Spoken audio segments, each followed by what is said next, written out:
शिवपूजा करताना नेहमी या गोष्टी लक्षात ठेवा. पूर्ण पूजेचे फळ मिळेल. भगवान शिव हे अत्यंत भोळे देव मानले जातात. म्हणूनच त्यांना भोळा शंकर म्हणतात. ज्या घरात भगवान शंकरांची पूजा नियमानुसार केली जाते तेथे शुभ आणि समृद्धीचे वास होते. महादेवाच्या कृपेने ज्या घरात सदैव सुख समृद्धी नांदत असते अशी मान्यता आहे. भगवान शिव लवकर प्रसन्न होतात. भगवान शिवाचे भोळ्या स्वभावामुळे भक्ताला ते सदैव सुखी ठेवतात, परंतु भगवान शिव यांना क्रोध देखील लवकर येतो. त्यामुळे भगवान शिवांच्या पूजेमध्ये चुका करणे टाळावे. शिवाच्या पूजेचे विशेष नियम कोणते आहेत ते आज आपण जाणून घेणार आहोत. नियमांचे पालन करून पूजा केली तर निश्चितच आपल्याला पूजा केल्याने पूर्ण फळ मिळणार आहे. भगवान शिवाचा अखंड आशीर्वाद मिळेल. आपल्याला अकाल मृत्यू कधीही येणार नाही आणि तुमच्यावर येणारे सर्व संकटे भगवान शिव स्वतःवर निरसन करतील. शंकराच्या साधकाच्या जीवनात कधीही विस्मरण, दुःख, दुर्दैवी येत नाही. आपल्या आयुष्यात जर आपण एखाद्या समस्येला तोंड देत असू तर भगवान शंकरासारखा दुसरा पर्याय असू शकत नाही. भक्ताने महादेवाची आरती आणि कथा वाचणे आवश्यक आहे.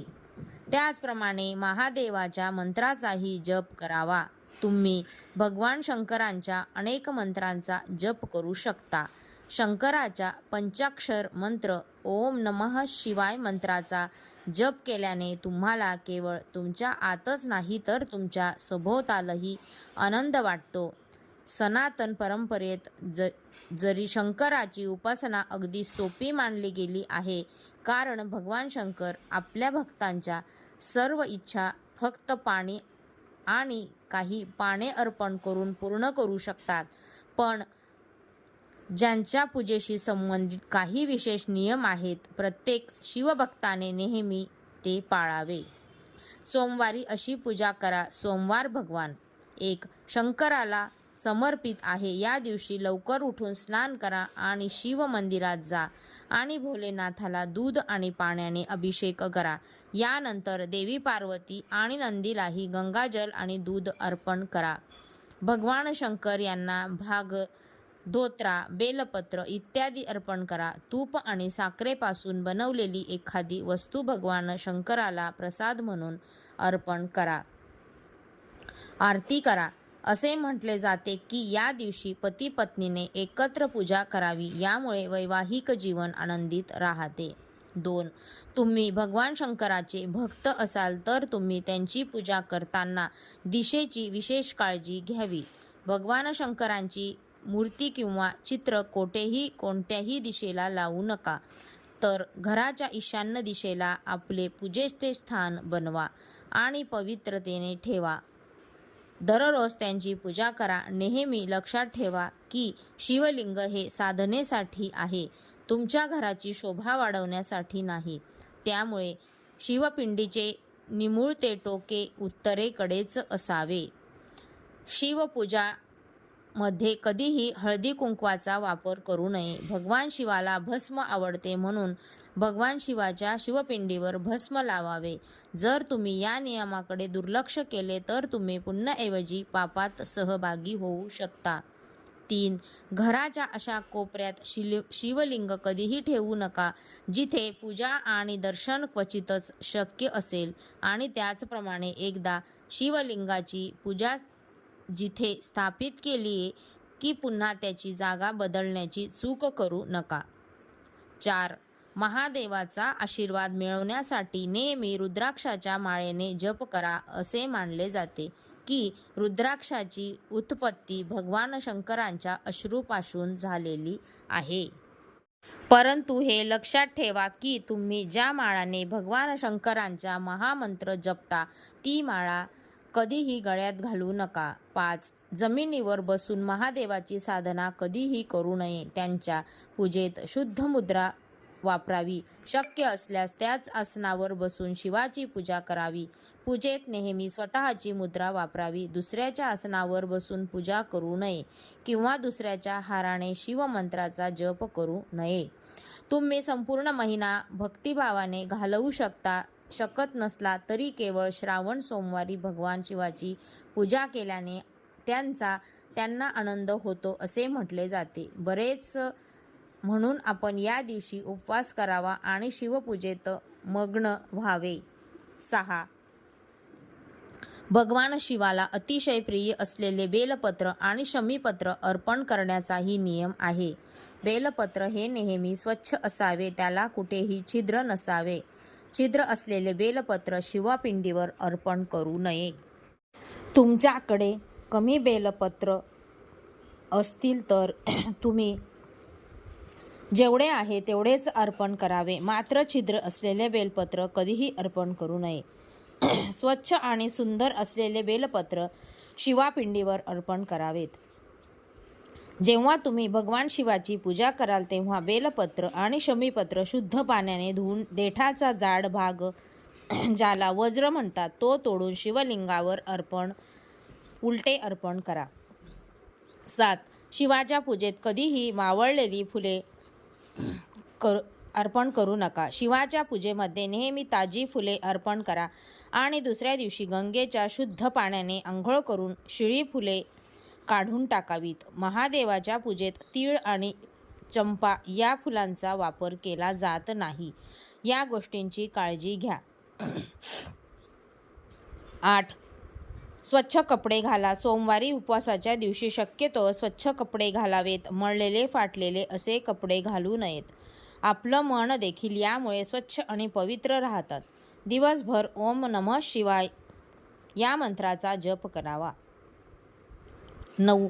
पूजा साहित्य आणि पद्धत. शिवलिंग किंवा मूर्तीची स्थापना करा आणि त्याच्यावर पंचामृत, गंगाजल, दूध, दही, तूप, मध आणि साखरेचा अभिषेक करा. बेलपत्र, धतूर, पांढरे फूल, राख, चंदन, अक्षदा, फळे आणि मिठाई अर्पण करा. 9. ओम नमः शिवाय मंत्राचा 108 वेळा जप करा. यासोबतच तुम्ही शिवचालीसा, रुद्राष्टक आणि महामृत्युंजय जपाचा पाठ करू शकता. 10.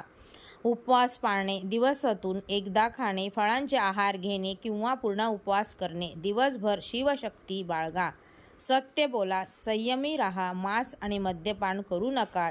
यामुळे आपल्यामध्ये नकारात्मकता प्रवेश करते. 11. संध्याकाळी दिवा लावा आणि आरती करा. श्रावण सोमवारी कथा ऐका किंवा वाचा. 12. शक्यतो पांढरे कपडे घाला आणि मनापासून पूजा करा. पूजास्थळावर, शिवलिंगावर किंवा मूर्तीवर पंचामृत आणि अभिषेक करताना या गोष्टी अर्पण करा. बेलपत्र, धतुरा, पांढरी फुले, अक्षदा, पंचामृत, फळे, मिठाई इत्यादी अर्पण करताना ओम नमः शिवायचा जप मात्र 108 वेळा करा. उपवास सोडवणे. संध्याकाळी पूजा आणि आरतीनंतरच उपवास सोडा. हलका आहार घ्या. खिचडी, उपमा घेता. बरेच भक्त उपवास सोडताना न बोलण्याचा देखील संकल्प करतात. 13. शिवलीला अमृत ग्रंथातील 11वा अध्याय संध्याकाळी वाचा. यामुळे संपूर्ण शिवलीला अमृत वाचल्याचे फळ मिळते. नंतर भगवान शिवाची आरती करा. कथा श्रवण, पारण संध्याकाळच्या पूजानंतर जेवण करा आणि सनातन मान्यतेनुसार श्रावण सोमवार व्रत केल्याने व्यक्तीच्या इच्छा पूर्ण होतात. 14. सुख, समृद्धी, संतती आणि वैवाहिक मूल्य वाढतात. पुराणानुसार अविवाहित मुली आणि विवाहित महिला विवाह, स्नेह संबंध आणि कुटुंब कल्याणासाठी हे व्रत पाळतात. सर्वत्र महिन्यामध्ये कुटुंब कल्याणासाठी हे व्रत पाळतात. 15. 12 महिन्यांपैकी सर्वात पवित्र महिना मानला जातो कारण या दिवशी भगवान भोलेनाथ आणि माता पार्वतीची पूजा केल्याने व्यक्तीला सर्व भौतिक सुख मिळतात आणि सर्व प्रकारच्या रोगांपासून, दुःखापासून आणि दारिद्र्यापासून कायमची मुक्तता मिळते. तसेच भक्तांनो, या पवित्र श्रावण महिन्यात काही विशेष उपाय करून व्यक्ती आपल्या जन्मात केलेल्या सर्वात पापांपासून मुक्त होऊ शकतो. 16. श्रावण महिन्यात लसूण आणि कांदा न वापरल्यास बरे होईल, कारण लसूण आणि कांदा तांत्रिक अन्नाचे कारक आहेत. 17. भगवान भोलेनाथांना साखरेचा गोड पदार्थ किंवा मनुका अर्पण करू शकता. 18. शिवपुराणानुसार गव्हापासून बनवलेले पदार्थ भगवान शंकरांना अर्पण करावेत. असे केल्याने भगवान शिव खूप प्रसन्न होतात. तुमच्या जीवनात सुख समृद्धी येते. 19. सोमवारी प्रदोष काळात म्हणजे संध्याकाळी सोमवारी तांदूळ, दूध आणि चांदीचे दान करा. असे केल्याने तुमच्या जीवनात सुख शांती येईल आणि आर्थिक समस्याही दूर होतील. 20. कर्जापासून मुक्ती मिळवायची असेल तर सोमवारी शिवलिंगावर पाण्यात तांदूळ मिसळून अर्पण करा. असे केल्याने कर्जाच्या समस्येपासून मुक्ती मिळते. 21. सोमवारी दान करणे शुभ असते. पांढरे कपडे, फुले, धान्य, मिठाई, दूध, दही, साखर यासारख्या पांढऱ्या रंगाचे वस्तूंचे सोमवारी दान करावे. यामुळे जीवनातील कष्ट दूर होतात. 22. सुखी वैवाहिक जीवनासाठी सोमवारी शिव मंदिरात रुद्राक्ष दान करावे.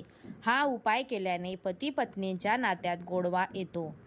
23. सोमवारी शिवलिंगावर दूध केशर मिसळून अर्पण करा आणि ओम नमः शिवाय मंत्राचा जप करा. हा उपाय केल्यास वैवाहिक जीवनातील अडथळे दूर होतात आणि सौभाग्य प्राप्त होते. 24. भगवान शिवांच्या पूजेत या चुका मुळेच करू नयेत, अन्यथा पूजा केल्याने फळ मिळत नाही. तुम्ही स्वतः लक्षात ठेवावे की श्रावण महिन्यात भगवान भोलेनाथ आणि दैवी पार्वती यांना कधीही नाशपती अर्पण करू नये. यामुळे भगवान शंकर खूप क्रोधित होतात. यामुळे संपत्तीचा नाश होतो, कारण या फळाचे नावच नाशपती आहे. 26. कधीही काळे कपडे परिधान करू नका. भगवान शिवाची पूजा करू नये. यामुळे भगवान शिव अत्यंत क्रोधित होतात आणि आपल्यालाही वाईट परिस्थितीचा सामना करावा लागतो. म्हणून काळा रंग वर्ज्य करावा. 27. शंख आणि तुळशी शिवाय भगवान विष्णूंची पूजा अपूर्ण मानली जाते. त्या पवित्र शंख आणि तुळशीचा उपयोग भगवान शिवाच्या पूजेमध्ये मात्र चुकून सुद्धा करू नका, कारण शिवपूजेमध्ये या दोन्ही गोष्टी निषिद्ध आहेत. 28. भोलेनाथांना प्रसन्न करायचे असेल तर सोमवारी व्रत अवश्य ठेवा. सोमवारी व्रत केल्याने मनोकामना पूर्ण होतात आणि प्रलंबित कामे पूर्ण होतात. जर तुम्ही कडक उपवास ठेवू शकत नसाल तर तुम्ही दिवसातून एकदाच फळे खाऊ शकता किंवा मीठ नसलेले अन्न खाऊ शकता. हा पूर्ण व्हिडिओ तुम्हाला आवडला असेल तर व्हिडिओला एक लाईक करा आणि चॅनलला सबस्क्राईब करा. कमेंट बॉक्समध्ये श्री स्वामी समर्थ हर हर महादेव लिहायला विसरू नका. धन्यवाद. श्री स्वामी समर्थ.